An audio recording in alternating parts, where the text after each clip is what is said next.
कभी कभी ऐसा होता है ना कि एक बहुत बड़ा फैसला लेने से ठीक पहले दिल में एक अजीब सी शंका उठती है, एक खटका सा होता है। हाँ। और वो एक पल का जो संदेह है वो हमारी सारी बनावटी परतों को हटाकर हमारे असली डर, हमारी असली चिंताओं को सामने लाकर खड़ा कर देता है। और आज हम ऐसे ही कह सकते हैं कि एक ऐतिहासिक संदेह की चीरफाड़ करने वाले हैं जो हजारों साल पहले महाभारत के युद्ध के मैदान में उठा था। बिल्कुल। हम भगवद गीता के पहले अध्याय के 43वें श्लोक पर एक गहरी नजर डाल रहे हैं। जरा सोचिए उस मंजर के बारे में।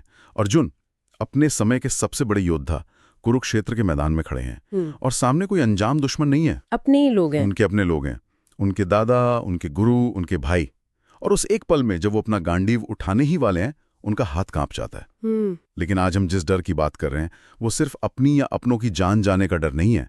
ये उससे कहीं ज्यादा गहरा, कहीं ज्यादा बड़ा डर है। भविष्य देख रहे हैं। वो एक ऐसा भविष्य देख रहे हैं जहाँ सब कुछ बिखर चुका है। आज हम यही समझने की कोशिश करेंगे कि अर्जुन का वो डर असल में क्या था, उनके तर्क क्या थे और वो हमें आज की दुनिया के बारे में, हमारे अपने फैसलों के बारे में क्या सिखा सकते हैं। तो चलिए इसे परत दर परत समझते हैं। बिल्कुल।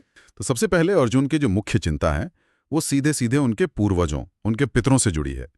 वो कृष्ण से कहते हैं कि कुल के नाश से सनातन कुल धर्म नष्ट हो जाते हैं। हाँ, और धर्म का नाश हो जाने पर पूरे कुल में अधर्म बढ़ जाता है। और फिर वो उस श्लोक पर आते हैं जिस पर आज हम फोकस कर रहे हैं कि जिन लोगों के कुल धर्म नष्ट हो जाते हैं उन्हें अनिश्चित काल तक नरक में रहना पड़ता है। इसका सीधा कनेक्शन वो पितरों से जोड़ रहे हैं। हाँ, उनका डर ये है कि इस युद्ध से सिर्फ जीवित लोग ही नहीं मरेंगे, बल्कि जो मर चुके हैं उनकी आत्माओं का भी पतन हो जाएगा। पतन हो जाएगा। वो कहते हैं कि युद्ध में जब सारे पुरुष मारे जाएंगे तो पितरों को पिंड और जल देने वाला कौन बचेगा? कोई नहीं बचेगा। और इसके बिना हमारे पूर्वज वो भटकते रहेंगे। अच्छा, जब हम पिंडदान या तर्पण की बात करते हैं तो कई लोगों को ये सिर्फ एक रस्म लगती है। जी। क्या ये वाकई सिर्फ एक कर्मकांड है या इसके पीछे कोई बहुत गहरी सोच है जिसे अर्जुन उस वक्त पकड़ पा रहे थे? ये एक बहुत अच्छा सवाल है। देखिए, सतही तौर पर ये एक रस्म ही लगती है, लेकिन इसके पीछे का जो दर्शन है वो बहुत गहरा है। ये एक तरह की, आप कह सकती हैं कि आध्यात्मिक सप्लाई चेन की तरह है। सोचिए, एक पीढ़ी अपनी पिछली पीढ़ी का सम्मान करती है, उन्हें याद रखती है और उनके प्रति अपना कर्तव्य निभाती है। ये सिर्फ अन्न जल देना नहीं है। नहीं, ये एक तरह का वादा है कि हम आपको भूले नहीं हैं, हम आपकी विरासत को आगे बढ़ा रहे हैं। ये जीवित और मृत लोगों के बीच एक पुल है। मतलब ये एक तरह से अपनी जड़ों से, अपनी रूट से जुड़े रहने का एक तरीका है। ठीक वही, एग्जैक्टली। अर्जुन देख रहे थे कि ये युद्ध उस पुल को ही समझिए कि डायनामाइट से उड़ा देगा। जब कोई याद करने वाला ही नहीं बचेगा तो वो कनेक्शन टूट जाएगा।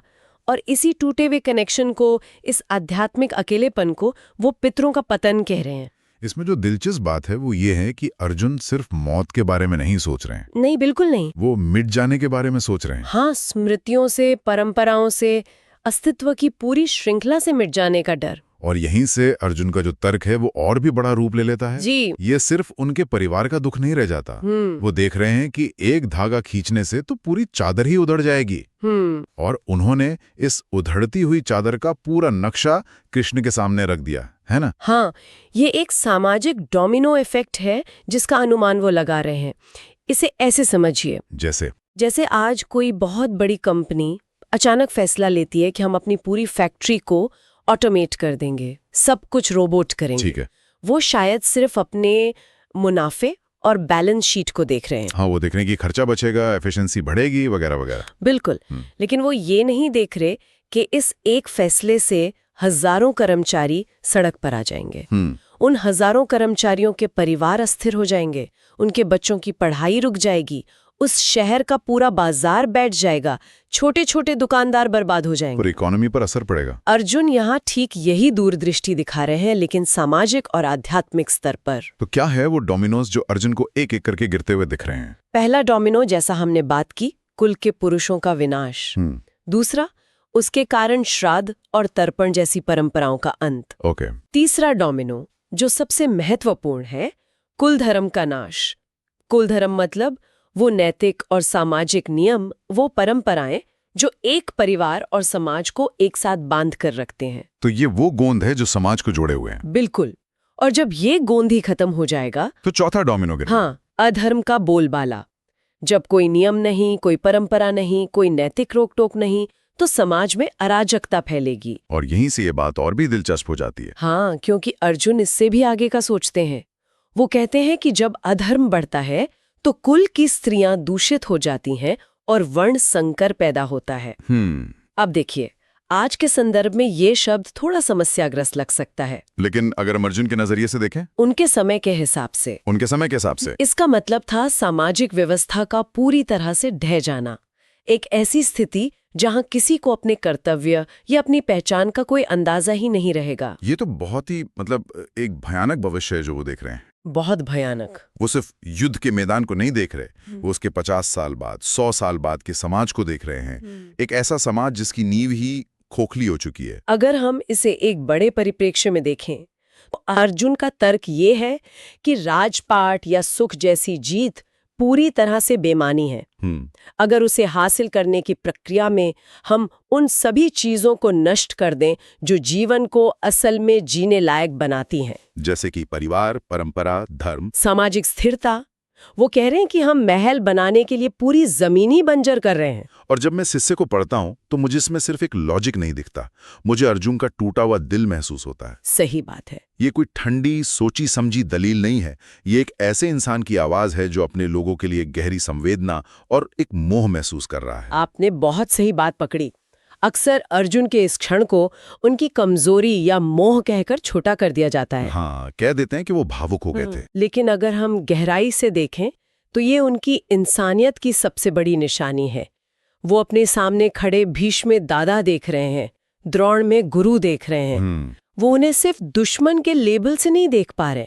ये उनकी गहरी संवेदनशीलता है। और शायद इसी वजह से वो उस दुविधा में फंस गए हैं जिसे धर्म संकट कहते हैं। बिल्कुल।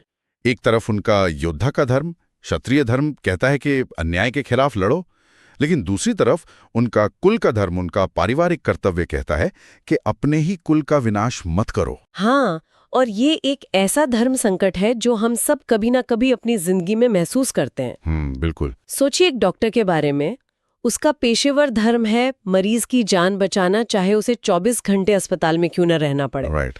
लेकिन एक पिता के तौर पर उसका धर्म है अपने बच्चों के साथ समय बिताना। एक दिन उसके बच्चे का जन्मदिन है और उसी समय अस्पताल में एक इमरजेंसी आ जाती है। अब वो क्या करें? ये एक विसल ब्लोअर के बारे में सोचिए जो अपनी कंपनी में एक बहुत बड़ा घोटाला होते हुए देखता है। अच्छा उदाहरण है। कंपनी के प्रति उसकी वफादारी का धर्म कहता है कि चुप रहो, लेकिन समाज के प्रति उसका नागरिक धर्म कहता है कि सच को सामने लाओ।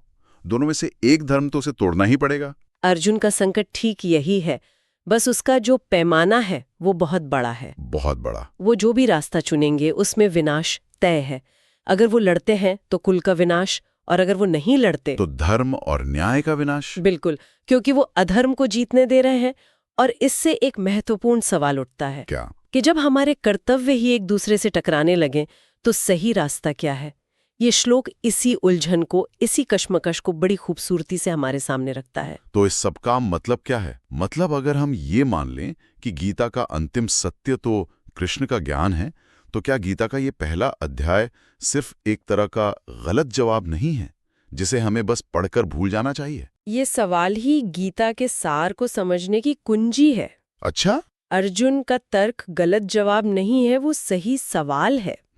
अगर ये सवाल ही न होता तो कृष्ण के जवाब का कोई मतलब ही नहीं रह जाता। हाँ। गीता का ज्ञान शून्य में नहीं दिया गया। सही बात है। वो अर्जुन की इसी गहरी मानवीय और तार्किक दुविधा के जवाब में प्रकट हुआ है। मतलब सवाल की अहमियत जवाब जितनी है उससे भी ज्यादा। अच्छा। अर्जुन का तर्क संसारिक स्तर पर, व्यवहारिक स्तर पर 100% सही है। अच्छा। अगर आप एक समाजशास्त्री या एक राजनेता की नज़र से देखेंगे तो अर्जुन की हर बात सच है।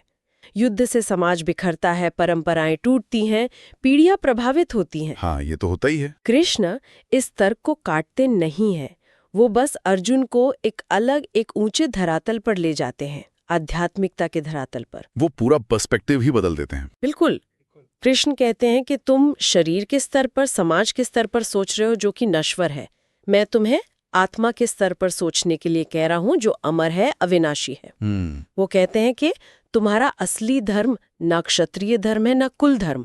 तुम्हारा असली धर्म स्वधर्म है। स्वधर्म। अपनी आत्मा के सच के अनुसार कर्म करना, फल की चिंता किए बिना। तो कृष्ण अर्जुन के तर्क को गलत नहीं ठहरा रहे, वो बस कह रहे हैं कि तुम्हारा सोचने का दायरा वो बहुत छोटा है। तो इसका मतलब ये हुआ कि पहला अध्याय हमें अर्जुन के चरित्र की गहराई दिखाता है।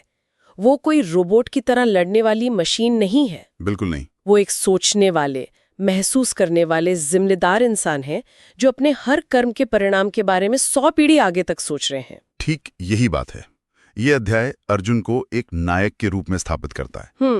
वो इसलिए नायक नहीं है कि उन्होंने युद्ध जीता, बल्कि इसलिए कि उन्होंने युद्ध से पहले सही सवाल पूछे। उन्होंने हिंसा को महिमामंडित नहीं किया, नहीं, उन्होंने उसके भयानक परिणामों को देखा और उस पर शोक किया। ये अध्याय उस नींव को तैयार करता है जिस पर गीता का पूरा आध्यात्मिक महल खड़ा होता है। तो हमें अर्जुन की दुविधा की गहराई को महसूस करना होगा। हाँ, तभी हम कृष्ण के जवाब के असाधारण महत्व को समझ पाएंगे। तो अगर हम इस पूरी चर्चा को समेटें तो अर्जुन का डर सिर्फ मरने मारने का नहीं था। नहीं, ये डर था अपनी जड़ों से कट जाने का, परंपराओं के पुल के टूट जाने का, मित्रों के आध्यात्मिक शांति भंग होने का, और समाज के उस नैतिक पतन का जिसका असर सदियों तक रहना था। उन्होंने युद्ध के मैदान में खड़े होकर एक सभ्यता का पतन देख लिया था। और कमाल की बात देखिए, ये श्लोक आज भी हमें एक आईना दिखाता है। कैसे? ये हमसे पूछता है, तुम जो भी कर रहे हो, चाहे अपने करियर में, अपने परिवार में या एक समाज के तौर पर, क्या तुमने सोचा है कि इसका असर 10 साल बाद, 50 साल बाद क्या होगा? हम अक्सर शॉर्ट टर्म फायदे देखते हैं। हाँ, लेकिन अर्जुन हमें लॉन्ग टर्म, पीढ़ियों तक सोचने के लिए मजबूर कर रहे हैं। ये बात तो सही है। आज जब हम किसी जंगल को काटकर एक फैक्ट्री लगाते हैं तो हम जीडीपी के आंकड़े देखते हैं, लेकिन क्या हम उस हवा, उस पानी, उस इकोसिस्टम पर पड़ने वाले 200 साल के असर के बारे में सोचते हैं? शायद नहीं। और ये उन परंपराओं और मूल्यों के महत्व पर भी दोबारा सोचने को कहता है जो एक समाज को थामे रखती हैं। अक्सर हम पुरानी परंपराओं को आउटडेटेड या बेकार कहकर खारिज कर देते हैं, लेकिन अर्जुन हमें याद दिलाते हैं कि हर परंपरा समाज में कोई ना कोई जरूरी काम कर रही होती है, भले ही हम उसे समझ ना पा रहे हों। सही बात है। सवाल यह है कि क्या हमने उसे हटाने से पहले उसकी जगह कोई बेहतर व्यवस्था बनाई है या हमने बस एक खालीपन छोड़ दिया है। और यही पर हम अपने श्रोताओं के लिए एक अंतिम विचार छोड़ना चाहेंगे। अर्जुन की दुविधा आज की इस तेजी से बदलती दुनिया में बहुत प्रासंगिक है, जहां पुरानी हर चीज पर सवाल उठाए जा रहे हैं। हमें खुद से पूछना होगा, हमारे समय के कुलधर्म क्या हैं? वो कौन से बुनियादी सिद्धांत, कौन से सामाजिक मूल्य हैं जिनके टूटने से वैसा ही अनपेक्षित सामाजिक पतन हो सकता है जिसका डर अर्जुन को था? और सबसे मुश्किल सवाल, हमें किन परंपराओं को बचाना है, किन्हें बदलना है, और इसका फैसला आखिर करेगा कौन?